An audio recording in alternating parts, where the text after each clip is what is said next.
네, 훈훈하네요. 네, 너무 좋습니다. 오늘 이 아침에는 복받치는 눈물이라는 제목으로 여러분들과 함께 창세기 43장 후반부 은혜를 나누도록 하겠습니다. 지난주 오후 예배 때 우리 한필수 장로님 취임 예배를 드렸잖아요. 그런데 청년들이 앞에 나와서 특송을 하는데 예은이가 가운데 섰는데 계속 눈물을 흘리는 것을 여러분들이 보셨을 것입니다. 예은이는 왜 울었을까 궁금해서 물어봤습니다. 그랬더니 앞에 나가서 딱 섰는데 맨 앞자리에 아빠가 계속 울고 있더라. 그걸 보는데 눈물이 나더라. 그랬습니다. 나중에 들어보니까 권사님도 우시고 다 온 식구가 다 그렇게 울었다 그래요. 우리 교회에서 가장 눈물이 많은 가정이기는 합니다만, 그럼 왜 울었을까요? 슬퍼서 울었을까요? 혹은 예은이가 여기 서서 아빠를 바라보는데 아빠가 불쌍해서 울었을까요? 네, 왜 울었을까요? 여러분, 이 가정에 베푸신 하나님의 은혜에 감사해서 울었을 것입니다. 오늘 그 눈물에 대한 이야기를 하려고 하는데요. 요셉은 오늘 우는 내용이 나오는데, 사실 요셉의 일생이 굉장히 고난이 많잖아요. 그렇지만 요셉이 힘들어서 울었다는 이야기는 성경에 등장하지 않습니다. 물론 요셉도 많이 울었겠죠. 힘들어서도 울고 너무 어려워서 울고 그랬겠죠. 그렇지만 성경이 그것을 특별히 기록하지는 않는다는 것입니다. 크게 의미가 있는 것은 아니라는 이야기겠죠. 그런데 요셉의 이제 이 창세기 42장, 43장 이렇게 넘어가면서부터 요셉이 우는 장면이 3번 연거푸 등장을 하죠. 형들을 처음 만났을 때 웁니다. 그리고 동생 베냐민을 보고 또 울고, 그리고 오늘 우리가 읽은 다음 장으로 넘어가게 되면, 다다음 장으로 넘어가게 되면 또 형들이 가족애를 보이게 될 때, 옛날에는 서로 이기적이고 또 동생을 팔아버리고 이런 가족이었지만 이제 그 가족애를 보게 될 때 또 웁니다. 그래서 요셉이 3번 우는 이야기가 나오는데, 특별히 오늘 말씀을 보면 요셉의 울음에 대하여 뭐라고 표현하고 있냐면 복받쳐 운다고 이야기를 하고 있습니다. 그러니까 이 속에서부터 말할 수 없는 어떤 것들이 끌어오르면서 그러면서 요셉이 울게 된 것입니다. 여기 복받쳤다라는 말은 히브리어로 카마르라고 합니다. 카마르라고 하는 말은 불붙다라는 뜻이에요. 호세아 11장 8절에 이 용례가 나오고 있는데요. 우리 한번 같이 읽어보겠습니다. 시작. 에브라임이여,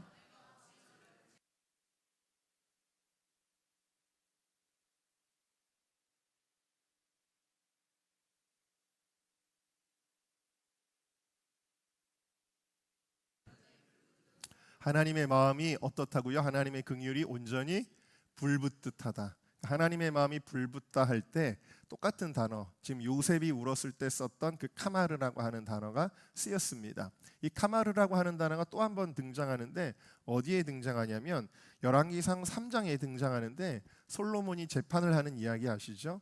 어떤 여자 둘이 와서 서로 이 아이가 내 아이니 네 아이니 뭐 하면서 싸우는 거예요. 그런데 결국 솔로몬이 야, 칼을 가져와라, 이 아이 쪼개버려라, 그렇게 이야기를 합니다. 그럴 때 진짜 엄마가 마음이 불붙듯하여 그렇게 하지 마시기를 구하는 내용이 나옵니다. 그러니까 진짜 엄마의 마음은 이 카마르라는 단어로 쓰여졌던 것을 볼 수가 있습니다. 또 여기 요셉이 마음에 복받쳤다라고 했는데 그 마음이라는 단어는 라하마이우라고 되어져 있어요. 이 말의 원뜻은 창자들이라는 뜻을 가지고 있고, 혹은 깊은 사랑을 나타낼 때 이 라하마이우라는 단어가 쓰이는 것입니다. 이사야 49장 15절에 이 라하마이우 단어가 쓰이는데 한번 읽어보겠습니다. 시작. 아닌데요. 네, 이사야 49장 15절, 이사야 49장 15절인데 네, 같이 읽습니다. 시작. 여인이 어찌 그 젖 먹는 자식을 잊겠으며 그들은 혹시 잊을지라도. 네, 또 시편 103편 13절도 읽어보겠습니다. 시작. 아버지가 자식을 긍휼히 여김같이 여호와께서는 자기를 경외하는 자를 긍휼히 여기시나니. 그러니까 여기 지금 이사야 49장 15절도 젖 먹는 자식에 대한 어머니의 마음, 시편 103편 13절도 자식을 불쌍히 여기는 아버지의 마음에 이 단어가 쓰였어요. 그러니까 이 요셉이 마음이 복받쳐서 울 때 이 마음에 쓰인 단어들은 어떤 단어들을 보여주냐면 마치 자식을 향한 부모의 애끓는 마음에서 나오는 그 복받치는 눈물과 똑같은 단어가 쓰여졌다라는 것을 우리가 알 수가 있어요. 그래서 이 요셉의 눈물을 통해 우리가 세 가지 하나님의 그 은혜의 의미를 좀 찾아보고자 하는데요. 첫 번째, 우리 함께 따라하시겠습니다. 우리를 향한 하나님의 사랑. 네, 우리 32절 말씀 한번 같이 읽겠습니다. 시작. 그들이 32절 시작. 그들이 요셉에게 따로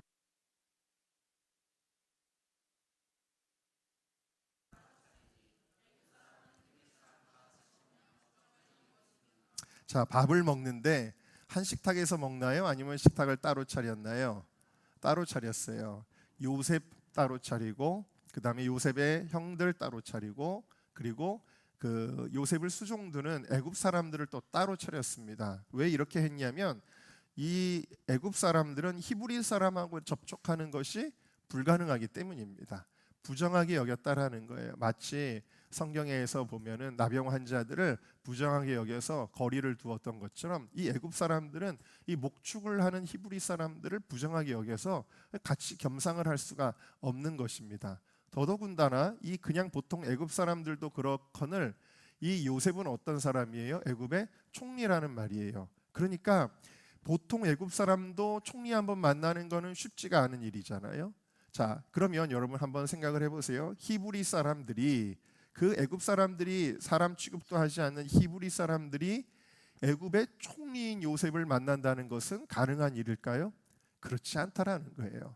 엄청난 간극이 있음을 보여주고 있는데요. 이것은 하나님과 우리 사이의 원래 간극을 보여주는 것입니다.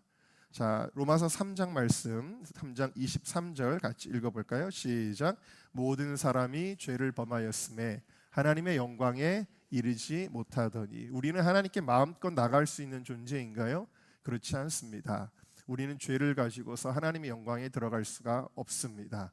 우리가 그냥 죄를 가지고 하나님 앞에 간다면 우리는 죽게 될 것입니다.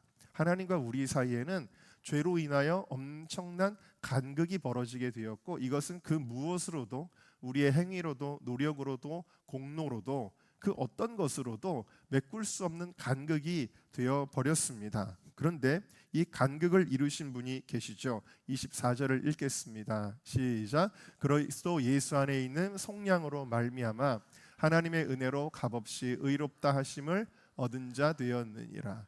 예수 그리스도의 은혜로 말미암아 우리에게 의의 옷이 입혀진 거예요. 하나님 앞에 설 수 있으려면 이 의의 옷을 입어야 되는데, 그래서 예수님이 우리를 이렇게 간극을 메꿔주신 분이시다라는 것을 알 수가 있습니다. 이 간극, 하나님의 그 천상과 인간의 죄악된 땅을, 이 간극을 그냥 내버려 두지 아니하시고 이 땅에 육신의 몸을 입고 이 땅에 오셨던 예수님, 그리고 오늘 우리 예배 가운데 우리 성령님 찾아오시는 분이시다라는 거예요. 간극을 뛰어넘어서 오시는 하나님의 마음이다 라는 것입니다. 특별히 형들을 만났을 때 요셉이 처음에 울 때는 그냥 살짝 울었습니다. 그런데 이번에 동생 베냐민을 만났을 때는 요셉이 복받쳐 울었다. 그래서 자리를 얼른 피할 수밖에 없을 정도였다라고 그렇게 기록을 하고 있습니다. 왜일까요? 형들을 만났을 때랑 베냐민을 만났을 때는 이 울음의 클래스가 좀 달랐습니다. 그 이유가 무엇이었을까요? 그 이유는 맞아요. 이 베냐민은 요셉에게 유일하게 같은 어머니 밑에서 태어난 동생이에요. 다시 말하면 피가 더 진하게 섞여 있는 관계라는 것을 알 수가 있습니다. 여러분, 이 피라고 하는 것이 굉장히 놀라운 것 아니겠습니까? 저희 예를 들면 그렇습니다. 저희 삼형제인데 저희 삼형제도 어떨 때는 싸웁니다. 어렸을 때도 많이 싸웠고 커서도 싸울 때가 있습니다. 그런데 다른 사람하고 그 정도 싸웠으면은 아마 관계가 소원해지고 다시는 안 볼 수도 있었을 것 같아요. 근데 이 형제라고 하는 것은 싸웠다가도 또 언제 그랬냐는 듯이 잘 지내고 또 위하고 감싸주고 덮어주고 위해주고 하는 게 형제더라고요. 여러분, 이게 왜 그럴까요? 피 때문에 그렇죠. 피가 섞여 있으니까. 부모 자식 간에도 피가 섞여 있으니까. 이 피라고 하는 것이 굉장히 놀라운 것인데요. 그래서 다른 사람이 잘못하면 뭐 저런 사람이 다 있어, 저런 사람하고 상종도 하지 말아야지 했던 그 잘못을 만약 내 자식이 했다고 해봅시다. 그러면 과연 그렇게 똑같이 할까요? 그렇지 않습니다. 내 자식은 어떤 잘못을 해도, 어떤 부모의 마음에 상처를 주어도, 그래도 부모는 한없이 덮어주고, 한없이 안아주고, 한없이 기다려주고, 한없이 눈물로 기도해 주는 게 그게 부모의 마음이지 않겠습니까? 여러분, 하나님의 사랑이 바로 이와 같은 피 같은 사랑이라는 것을 여러분들이 기억하시기 바랍니다. 하나님의 사랑은 그와 같아요. 아버지의 사랑, 어머니의 사랑, 사실 이것도 완벽하게 담아낼 수 없는 우리 하나님 아버지의 사랑입니다. 저희 큰형님이 93년도에 저를 면회 왔다가 돌아가는 길에 교통사고를 당해서 의사는 이제 완전히 장애인이 될 것으로 생각을 하고 그렇게 마음의 준비를 시켰습니다. 그때 저희 아버지가 그렇게 한없이 눈물을 흘리셨다고 하더라고요. 아무리 강한 부모라고 할지라도 자식 앞에서는 속절없이 무너지는 게 부모의 마음이고 부모의 눈물이라는 것을 저는 그때 느낄 수가 있었습니다. 그런데 여러분, 우리 하나님은 어떠실까요? 우리 하나님을 찬양할 때 우리는 하나님의 위대하심을 찬양하고 하나님의 놀라우시고 광대하시고 크고 강하심을 우리는 찬양합니다. 엘로힘의 하나님, 크고 능하신 우리 하나님을 찬양합니다. 그 하나님이 과연 어떻게 보면 좀 초라하고 째째하게 울 수 있을까요? 자, 우리 하나님은 어떤 분이신지 한번 성경을 찾아보겠습니다. 창세기 6장 6절을 같이 읽어봅시다. 시작. 여호와께서 사람의 죄악이 세상에 가득함과 그의 마음으로 생각하는 모든 계획이 땅 위에 사람 지으셨음을 한탄하사 마음에 근심하시고, 인간들이 죄를 범할 때 하나님의 마음이 한탄하셨다. 근데 이 말의 원뜻은 하나님이 애통하셨다라는 거예요. 마음이 아파서 우시는 거예요. 예레미야 14장 17절 말씀 같이 읽습니다. 시작. 너는 이 말로 그들에게 이르라. 내 눈이 밤낮으로 그치지 아니하고 눈물을 흘리리니 이는 내 백성의 처녀딸이 큰 파멸과 중한 상처로 말미암아 망함이라. 이스라엘 백성이 하나님을 떠나 다 망하게 되었을 때 그것을 바라보는 하나님이 어떻게 하신다고요? 밤낮으로 그치지 아니하고 뭘 하셔요? 눈물을 흘리신대요. 여러분, 이 땅에 육신을 입고 오신 하나님 예수 그리스도는 어떠셨을까요? 요한복음 11장 35절에 보니까 예수께서 눈물을 흘리시더라. 이 나사로의 죽음의 현장에 왔을 때 사람들이 절망 가운데 있는 걸 보고 예수님은 눈물을 흘리셨습니다. 누가복음 19장 41절에서 44절에 보면 예수님이 이제 마지막 십자가를 지시려고 예루살렘에 당도하시게 될 때에 그 예루살렘을 바라보시면서 어떻게 하셨어요? 가까이 오사 성을 보시고 우시며, 예수님이 곧 멸망할 이스라엘 그 예루살렘 성을 볼 때 너무 마음이 아파서 예수님이 눈물을 흘리셨습니다. 히브리서 5장 7절에도 예수님은 기도하실 때 통곡과 눈물로 간구와 소원을 올려드렸다 그랬습니다. 예수님도 우셨습니다. 여러분, 다시 한번 해볼까요? 하나님도 우셨습니다. 예수님도 우셨습니다. 네, 우리 하나님은 나를 바라볼 때 어떻게 우시냐면 이와 같이 복받치게 우시는 하나님이시다라는 거예요. 여러분들은 모르지요. 그렇지만 우리가 죄를 짓고 범죄하고 방황하고 하나님을 떠나면 그 자식 때문에 우시는 하나님이십니다. 내가 죄를 지으면 하나님의 마음이 슬퍼서 우시는 것입니다. 내가 아프면 주님의 마음도 아파서 우시는 것입니다. 내가 기쁘면 하나님도 기뻐서 우시는 분이십니다. 내가 잘하면 하나님이 좋아서 우시는 분이십니다. 내가 어떤 고난을 잘 참고 인내하면 주님은 기특해서 우시는 분이십니다. 내가 마침내 승리하면 잘했다 그러면서 위로하며 우리를 끌어안으시고 우시는 하나님이십니다. 우리 하나님은 크고 놀랍고 위대하신 하나님이시지만 우리 하나님은 눈물의 하나님이십니다. 그리고 우리 성령님, 우리 가운데 지금 거하시는 성령님도 우시는 하나님이십니다. 로마서 8장 26절을 같이 읽어보겠습니다. 시작. 이와 같이 성령도 우리의 연약함을 도우시나니 기도할 바를 알지 못하나 오직 성령이 말할 수 없는 탄식으로 우리를 위하여 친히 간구하시느니라. 여러분, 힘들어서 여러분들이 너무 마음 아파서 고통에 신음하고 있을 때, 아무도 나와 함께 하지 않는다고 느낄 때 주님이 여러분의 곁에 계셔요. 성령님이 그냥 계신 게 아니라 주님도 함께 울면서 우리를 지탱하시고 우리를 위해 기도하시는 분이시다라는 것입니다. 당신이 지쳐서 기도할 수 없고 눈물이 빗물처럼 흘러내릴 때 주님은 아시네 당신의 약함을 사랑으로 돌봐주시네.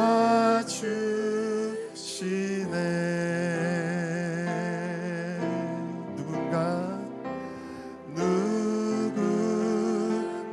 널 위하여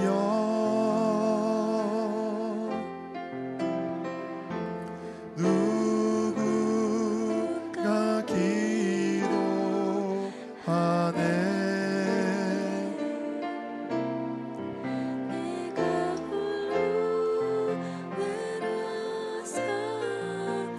마음이 무너질 때 누군가 널 위해 기도하네.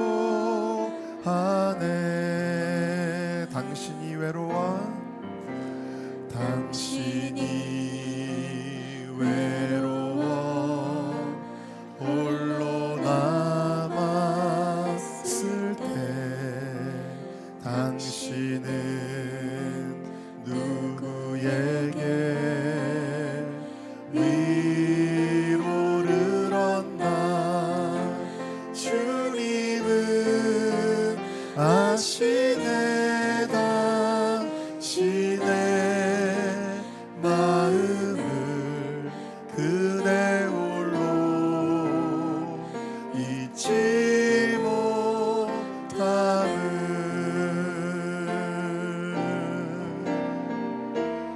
누군가 널 위하여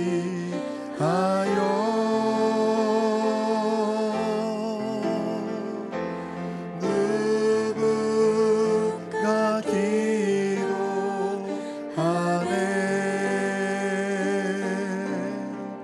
내가 홀로 외로워서 마음이 무너질 때 누군가 널 위해 기도하.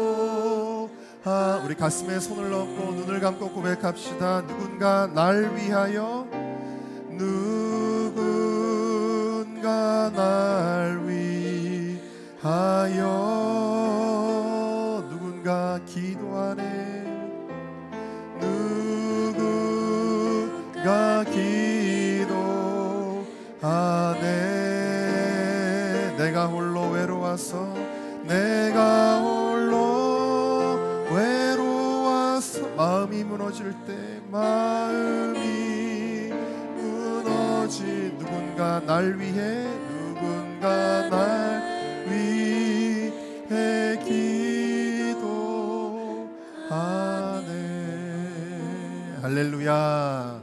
우리 하나님이 여러분들을 위해 우시는 하나님이심을 믿으시기를 주님의 이름으로 축원합니다.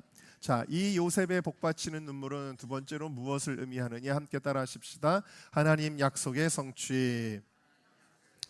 여러분, 우리에게 굉장히 감동적인 장면 중에 하나는 올림픽 같은 경기를 볼 때 마지막까지 사투를 벌이다가 끝내 금메달을 차지한 선수의 눈물입니다. 끝까지 숨이 벅차오르지만 결승선을 향해 뛰어가서 마침내 금메달을 따게 된 어린 선수의 그 눈물입니다. 그러면 복받치면서 눈물을 흘릴 때 TV를 보는 온 국민들도 함께 울 때가 있습니다. 그렇지만 우리가 그걸 보고 우는 그 눈물하고 그 당사자, 그 선수의 눈물은 또 질적으로 다릅니다. 왜 다르냐면 우리는 그 영광의 순간은 보고 있지만 그가 얼마나 힘들게 고난의 시간들을 통과했는지는 잘 알지 못하기 때문입니다. 그러나 4년 동안 열심히 훈련하고 땀을 흘리고 뼈를 깎는 고통을 감수해냈던 이 선수에게는 그 마지막 꿈이 이루어지는 그 시간이 어떤 시간이 되냐면 그 수많은 고통의 시간들이 주마등처럼 한눈에 스쳐 지나가는 시간이 된다라는 것이죠. 그리고 마침내 꿈을 이루었구나 할 때 그 선수의 마음에는 복받치게 눈물이 넘쳐나게 되는 것입니다. 오늘 말씀의 주인공인 요셉의 별명은 꿈의 사람입니다. 그는 어려서부터 꿈을 꾸었습니다. 그러나 그 꿈이 이루어지기까지 무려 22년 동안 그는 정말 고통스러운 시간들을 인내하며 통과해야만 했습니다. 그리고 마지막에 베냐민을 만났다라는 것은 이제 12지파의 퍼즐이 완성되는 시간이었습니다. 꿈이 이루어지는 시간이었습니다. 형들이 요셉 앞에 오늘도 또다시 절하는 모습을 볼 수가 있습니다.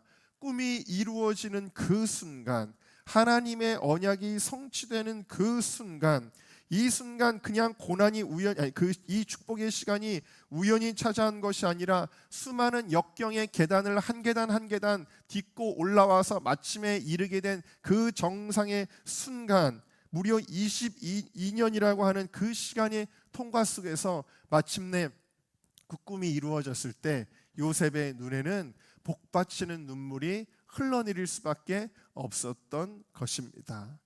어제 주일을 위해서 설교 준비를 위해서 본당에서 한참을 기도하고 있는데 계속 사람들이 뒷문을 열고 들어오는 겁니다. 무슨 일인가 했는데 카페에 오신 손님들이 지금 이제 카페에 우리 어떤 그 집사님이 일하고 계시잖아요. 근데 계속 교회로 안내를 하는 겁니다. 3층에 한번 올라가 보세요. 너무 예배당이 예쁩니다. 그래서 손님들이 계속 올라오는데 어제 손님들이 좀 많았습니다. 손님들이 계속 올라와서 구경하면서 정말 탄성을 지르는 거예요. 막 입이 다들 벌어질 정도로 탄성을 지르면서 와 이러면서 보는 거예요. 저희 교회를. 그러면서 보고 어떤 청년은 와 하더니 한참 있다가 부모님을 데리고 나타났습니다. 그랬더니 부모님한테 또 교회를 구경시켜 주는 거예요. 저는 이때라 싶어서 또 전도를 하려고 교회 다니세요? 그랬더니 어디 교회를 다닙니다. 그래서 에이 아쉽다. 그러기도 했습니다만 어쨌든 정말 많은 분들이 이 교회에 올라와서 막 탄성을 지르는 것입니다. 그런데 여러분, 이 작은 건물 하나를 만드는데도 우리 교회는 큰 교회가 아니고 사람이 많은 교회가 아니니까 재정이 막 많지가 않잖아요. 그러니까 제가 은정교회 온 이래로 공사를 정말 조금씩 했습니다. 여러분들과 함께. 그래서 이 공사를 하는 데만 정말 15년 이상이 걸린 겁니다. 이렇게 작은 건물 하나를 꾸미는데도 얼마나 많은 세월과 또 힘든 과정들이 있었는지 모르잖아요. 그런데 요셉처럼 이 큰 일을 이루기까지 얼마나 많은 세월과 고난과 역경이 있었는지 모릅니다.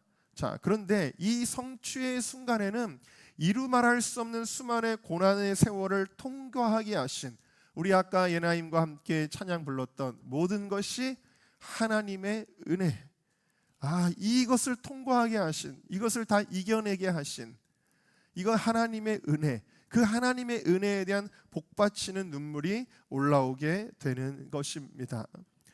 저희 어머니가 지난번에 저희 큰형님 교회 이제 건축 현장을 같이 돌아보는데 어머니가 또 얘기를 하다가 또 이렇게 우시는 거예요. 물론 이제 아버지 생각이 나서 우시겠지만 그거보다도 그 형님네 교회도 건축을 시작할 때가 상당히 오래됐거든요. 처음 연립주택을 바라보면서 저 땅에 교회를 지어야 되겠다. 그리고 처음 한 채를 사고 두 번째 집을 사고 세 번째 집을 사고 얼마나 세월이 오래 걸렸는지 모릅니다. 근데 결국에는 그 하나님의 계획이 이루어져 가는구나라는 걸 볼 때 그것에 감사해서 우시는 것입니다. 어제 저희 교회에 왔던 티모시라고 하는 형제가 있잖아요. 영국에서 정치의 꿈을 가지고 달려가고 있는 탈북민 출신 그 티모시 형제와 저희 아내와 제가 3명이 이제 들어있는 카톡방이 있는데, 설교를 준비하다가 티모시에게 제가 질문을 했습니다. 티모시는 앞으로 언제 어떤 순간이 되면은 복받치는 눈물이 날 것 같으냐고 물었습니다. 제가 질문을 티모시에게 했는데 갑자기 저희 사모가 대답을 했습니다. 저희 사모가 뭐라 그러냐면, 온 가족이 다 예수님을 믿게 돼서 예배드리면 그때 복받치는 눈물이 날 것 같다라고 그렇게 이야기를 하는 거예요. 사실 저희 장인어른이 오셨을 때도 저희 사모가 많이 울었거든요. 근데 나머지 안 믿는 식구들도 다 예수님 믿고 예배드리면 그때 정말 복받치듯이 눈물이 날 것 같다라는 거예요.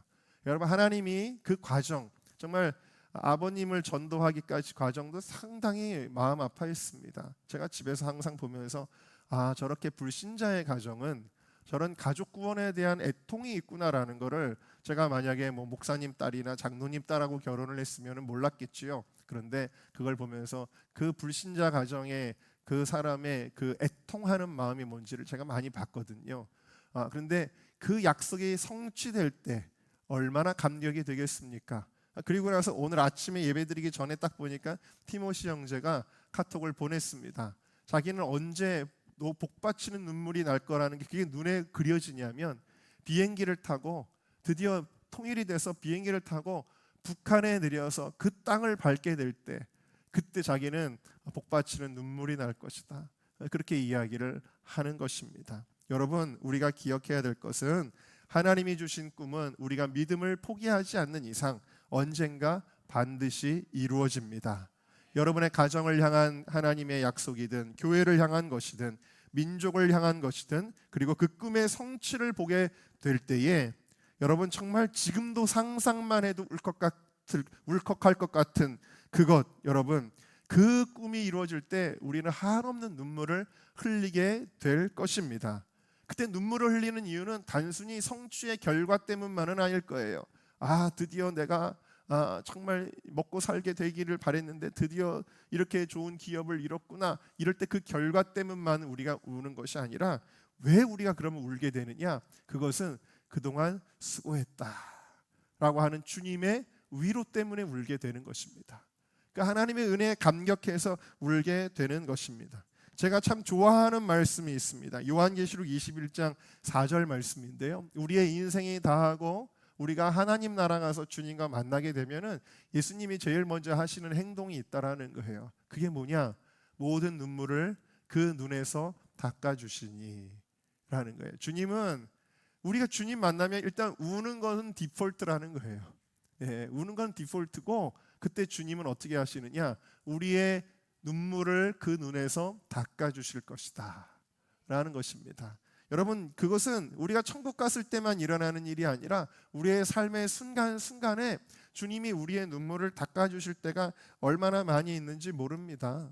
여러분, 저는 홀리위크를 할 때마다 많이 힘들었던 시간들이 있습니다. 요즘에는 사실 옛날에 비하면 좀 덜 힘들지만, 예전에 참 힘든 과정을 통해 홀리위크를 하나님 앞에 올려드릴 때, 그럴 때 제가 항상 마음속에 기도했습니다. 다른 거 바라지 않고, 사람들이 뭐라고 이야기하는 것도 바라지 않고, 나는 한 가지 바라는 게 있는데, 그것은 상일아 수고했다라고 주님이 그 한 말씀만 해주시면 나는 그걸로 충분해. 그런 마음을 항상 가지고 있었습니다. 제가 카톡의 대화명에도 그런 걸 써놓은 적이 많이 있었습니다. 여러분, 우리가 사실 어떤 것, 내가 돈을 많이 번다고 해도, 내가 어떤 좋은 위치에 올라간다고 해서 그것이 우리의 큰 기쁨이 되지는 않을 것입니다. 막상 이루어 봐도 세상 모든 것들은 사실은 다 시시한 것들입니다. 근데 정말 우리의 마음을 복받치게 울게 하는 것이 있습니다. 그렇게 울 때 사람들은 저 사람은 왜 저렇게 울지? 라고 말할 것입니다. 그러나 그 눈물의 비밀은 하나님하고 나하고만 아는 것입니다. 왜 이렇게 목사님 저렇게 우시지? 그럴 때가 있습니다. 그러면 그때는 하나님하고 저하고만 아는 그 비밀이 있기 때문에, 그래서 눈물이 나는 것입니다. 여러분 모두에게도 하나님이 주신 꿈이 있지만, 그 꿈이 이루어질 때 여러분들만 아는, 하나님과 여러분만의 그 눈물이 있기를 주님의 이름으로 축원합니다. 자, 마지막으로 세 번째, 이 요셉의 눈물은 무엇을 의미하는가? 함께 따라하십시다. 주님을 만나는 기쁨. 제가 어렸을 때 생생하게 기억이 납니다. 방송국에서 이산 가족 찾기를 했죠. 그리고 실제로 이산 가족을 찾는 사람들이 상당히 많이 있었습니다. 저희 가정도 이산 가족이 한 명이 있어서 그 방송국에 신청을 했지만 저희는 못 만났습니다만 많은 분들이 이산 가족을 만났는데 만나면 어떤 장면이었나요, 여러분? 그냥 뭐 끌어안고 울고 막 그러지 않습니까? 그냥 울음바다 아니겠습니까? 여러분, 이 눈물은 뭘 의미하는 거죠? 만남을 의미하는 겁니다. 정말 내가 만나야 되는 그 사람, 정말 내가 사랑하는 그 사람을 만날 때 울게 되는 것입니다. 할렐루야. 여러분, 사랑하고 그리워하는 그 누군가를 만나게 되었을 때 복받치는 눈물입니다. 지난주 목요일 금요일에 우리 교회에 한 개척교회 청년들이 와서 예배 수련회를 진행을 했습니다. 그래서 금요일 날에도 우리랑 동일한 시간에 이제 집회를 하니까 위에서 예배드리고 밑에서 예배드리고 좀 그렇다라는 생각이 들어서 그냥 우리가 이 예배를 참여해야 되겠다라는 생각이 들어서 그렇게 하겠다라고 이야기를 하고 참여를 했는데 제가 사실 조금 고민을 했습니다. 이제 담임 전도사님이에요. 여자분인데 이제 39살 되는 젊은 여자 전도사님이 이끄는 아주 작은 열 몇 명 되는 교회입니다. 그 교회가 수련을 하는데 내가 가서 앉아서 그걸 들어야 되나 하는 생각도 있었지만 그래도 겸손한 마음으로 듣자 해서 올라왔는데 맨 뒷자리에 앉아야지 했는데 자리가 애매하게 저기 이렇게 줄을 걸어놨으니까 한 중간쯤이 뒷자리가 될 텐데 거기는 또 다들 앉아 있는 거예요. 그래서 어디를 앉아야 되나 한참을 고민을 하다가 그냥 정말 좀 앞에 앉게 됐습니다. 거기 앞에 앉아서 처음에는 설교 준비가 항상 마음에 조급하니까 설교 듣는 척하면서 설교 준비를 할까 하다가 그것도 마음에 자꾸 걸리는 거예요. 그래서 하나님 말씀이니까 어린 전도사가 말씀을 전해 들어야 되겠다. 그래서는 말씀을 잘 들었습니다. 잘 듣고 또 겸손한 마음으로 기도합니다. 사실 설교 끝나고 나면 바로 내려가려고 그랬는데 또 스스로 겸비하여 끝까지 그 기도회를 제가 참석을 했습니다. 끝까지 기도를 했습니다. 근데 그 젊은 전도사님이 그러는 거예요. 하나님께 무엇을 이뤄달라고만 우리 기도하지 말고 우리 그저 그 하나님을 구하는 기도를 하자라고 그런 기도를 합니다. 함께 기도합니다. 제가 사실 마음이 조금 많이 어려웠어요. 왜 어려웠냐면 제가 이제 신방을 다녀오고 나서 요양원 이제 신방을 다녀오고 나서 갑자기 또 마음이 막 이렇게 우울해지는 거예요. 인생이 너무 허무하게 느껴지고 인생이 너무 슬프게 느껴지고 너무 그러는 거예요. 마음이 좀 안 좋았는데 지금 막 이렇게 하나님을 구하자 그러면서 이제 기도를 하는데 눈물이 막 나더라고요. 그냥 눈물이 막 났습니다.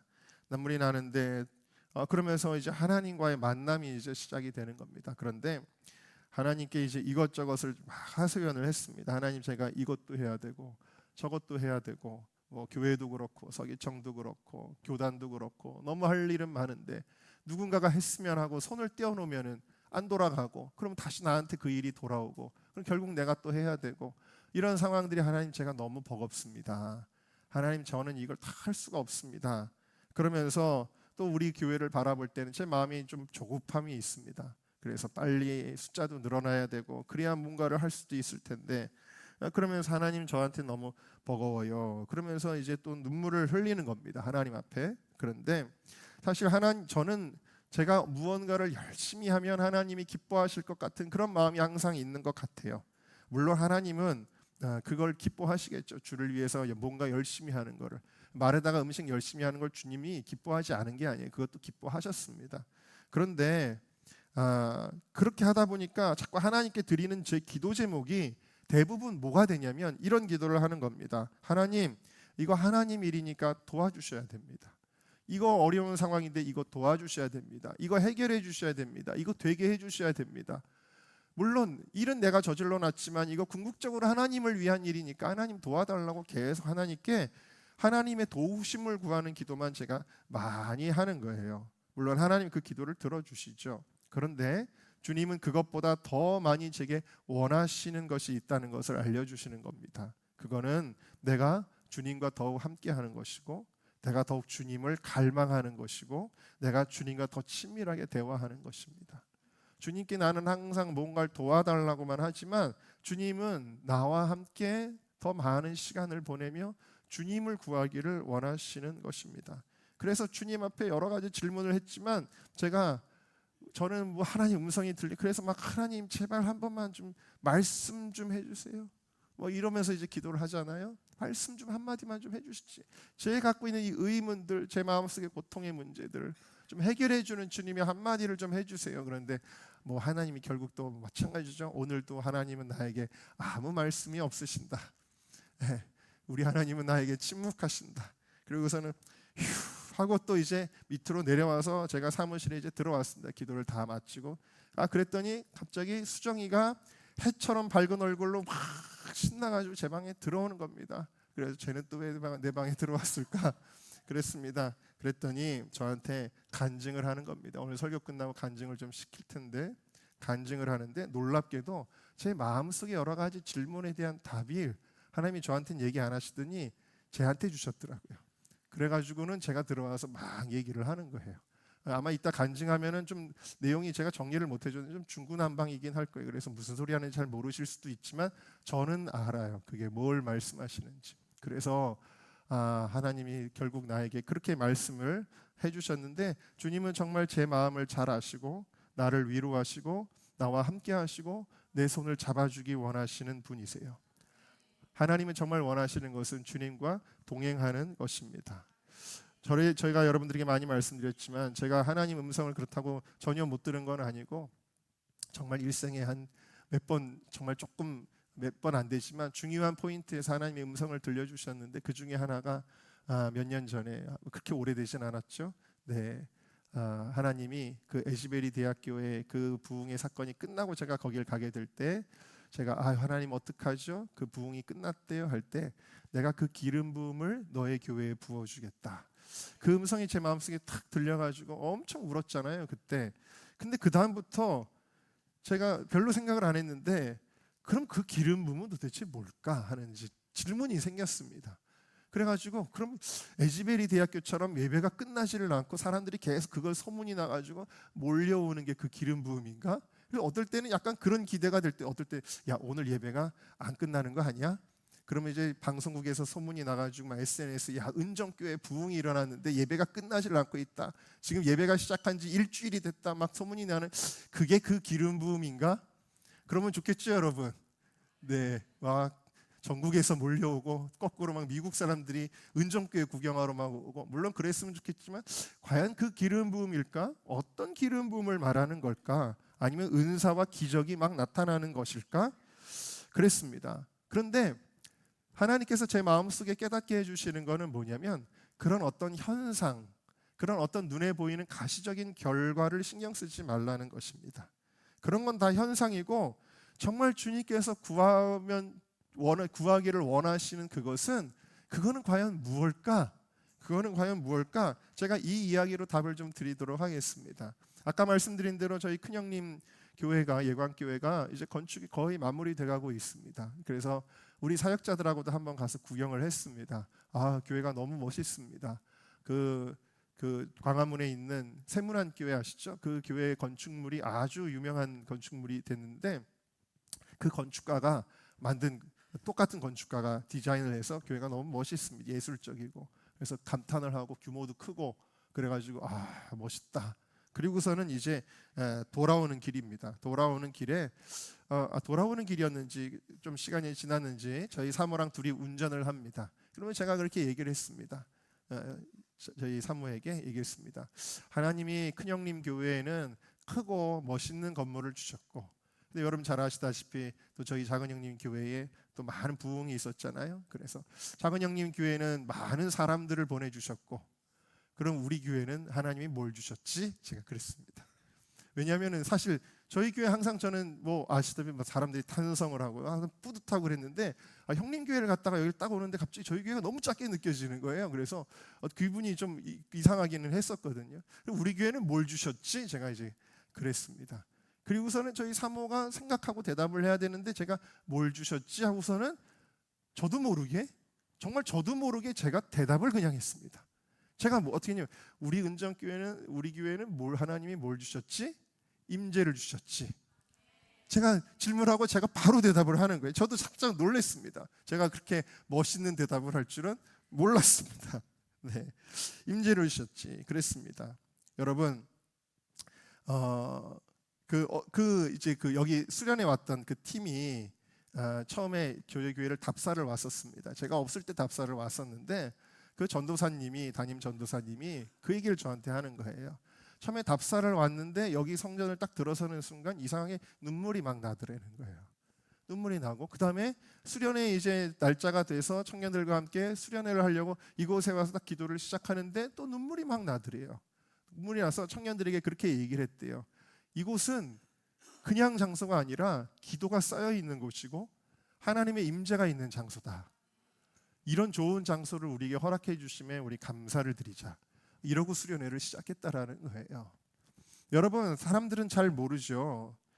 뭐 특별한 게 있어? 그냥 똑같은 건물이고 그렇게 생각할 수 있습니다. 그러나 여러분, 아는 사람은 압니다. 어떤 사람이 사모하는 사람, 주님을 갈망하는 사람은 하나님의 임재가 있는 곳이 어떤 곳인지를 압니다.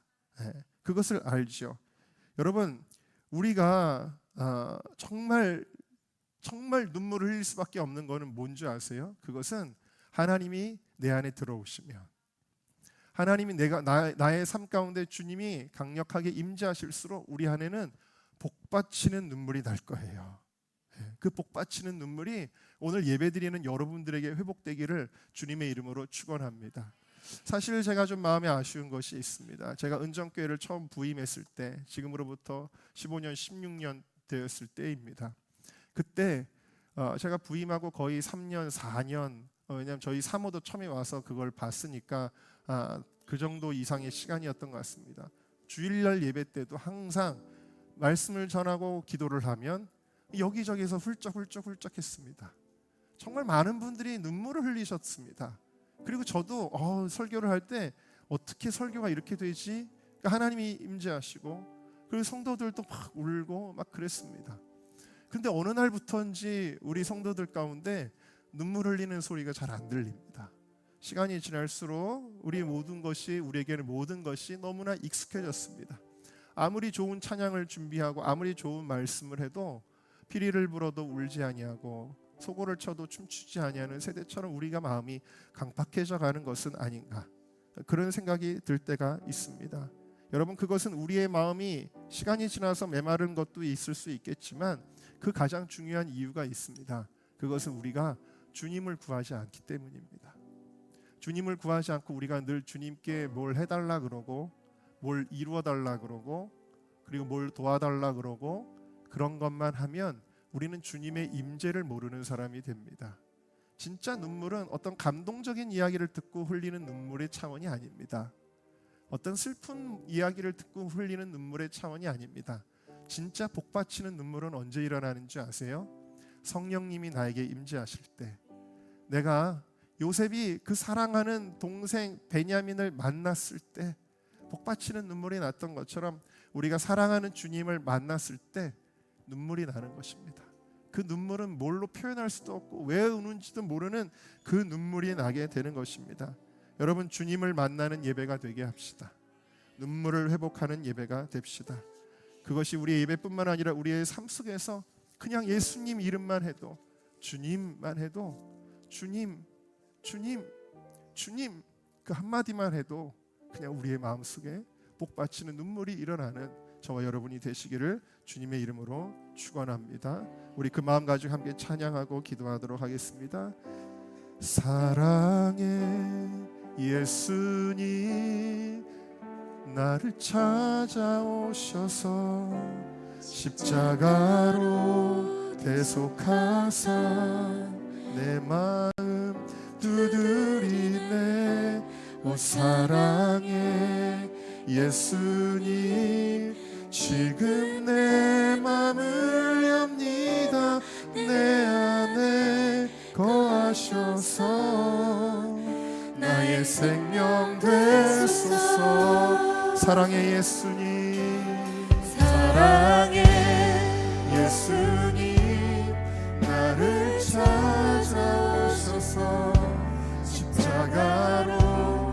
대속하사 내 마음 두드리네. 오 사랑의 예수님 지금 내 맘을 엽니다. 내 안에 거하셔서. 우리 가슴에 손을 얹고 다시 한번 고백합니다. 사랑의 예수님 나를 찾아오셔서 십자가로 대속하사 내 마음 두드리네. 사랑의 예수님 내 맘을 엽니다. 내 안에 거하셔서 나의 생명. 오늘 말씀을 기억하며 하나님 지금도 말할 수 없는 탄식으로 우리를 위하여 우시는 하나님, 우리 하나님도 우십니다. 내가 아플 때 주님도 우시고, 내가 기쁠 때 주님도 기뻐 우시고, 내가 주님을 멀리 떠나 내 마음이 굳어졌을 때 안타까워서 우시고, 내가 승리했을 때 주님도 우리를 위로하시며 우시고, 그 하나님이 오늘 우리에게 찾아오시기를 원하시는 거예요. 그 수없는 간격을 뛰어넘어서 오늘 우리 가운데 주님이 임재하시면, 내가 그 사랑하는 주님을 만나면 복받치는 눈물로도 표현할 수 없는 것이 하나님의 은혜요 하나님의 임재이니, 하나님 나의 메말랐던 심령에 다시 한번 내가 하나님을 구합니다. 하나님의 손을 구하는 것이 아니라, 하나님의 손에 들려있는 그것을 달라고 하는 것이 아니라, 내가 이 시간에 나를 사랑하사 나를 위하여 자기 몸을 버리신 그 하나님을 구하오니, 주님 나에게 이 시간 오시옵소서. 우리 다같이 주여 한번 부르고 통성으로 기도하겠습니다. 주여.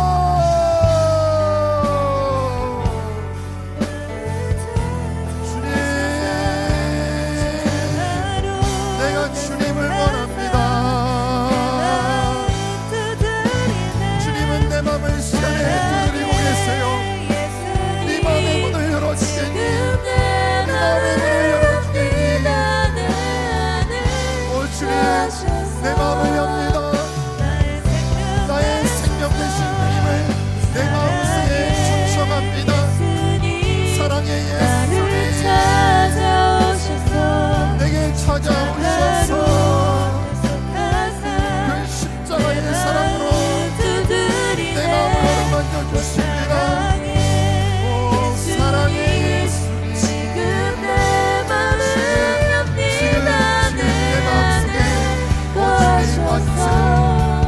하나님의 성령님이여 우리 가운데 임자여 주시옵소서. 나를 찾아오셔서 십자가로 대속하사 내 마음 두드리네. 우리 주님을 문 밖에 내버려 두지 마세요. 우리 주님을 문 밖에 세워두지 마세요. 여러분의 마음을 여세요. 주님을 사랑하세요. 부르짖어서 기도하세요.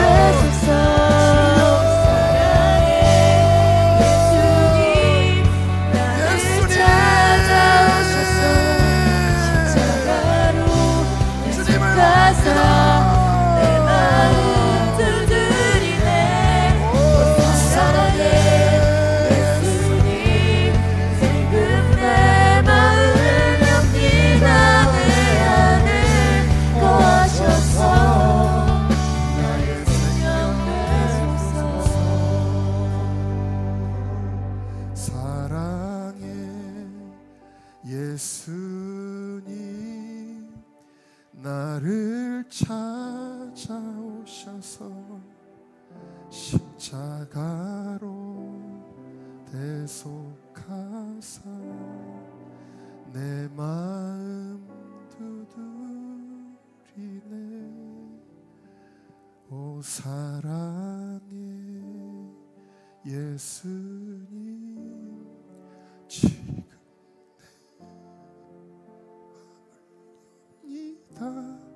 내 안에 거하셔서 나의 생명 되소서. 우리 주님을 믿는다고 하면서도 우리는 늘 문 밖에 주님을 세워놓고 나의 삶에 바빴습니다. 내 문제로 걱정하고 근심만 했습니다. 그리고 절박할 때는 그냥 주님께 무언가를 달라고만 하였습니다. 그러나 이 시간 지금 내 마음을 두드리시는 그 주님께 지금 내 마음을 엽니다. 내 안에 들어와 주세요.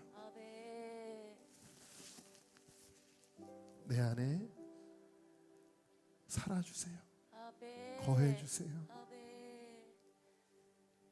나의 옛사람 이기심과 세상 정욕과 분주함과 기쁨 없는 형식적인 신앙생활과 이 모든 것들을 내가 십자가에 못 박고 이제는 내가 사는 것 아니라 내 안에 예수 그리스도 그분이 사시도록 그 주님과 동행하도록 그 주님과 대화하도록 그 주님과 더 많은 시간을 갖도록 하나님 우리의 삶을 주장하여 주시옵소서. 주님의 은혜가 임할지어다. 주의 성령의 임재가 우리의 마음과 생각과 우리의 삶 가운데 우리 교회 가운데 임할지어다. 더욱 넘치도록 부으소서. 더욱 넘치도록 부어주시옵소서. 감사하며 예수님의 이름으로 기도하옵나이다. 아멘. 우리를 사랑하시는 주님께 찬양과 영광과 감사의 박수 올려드립니다. 아멘.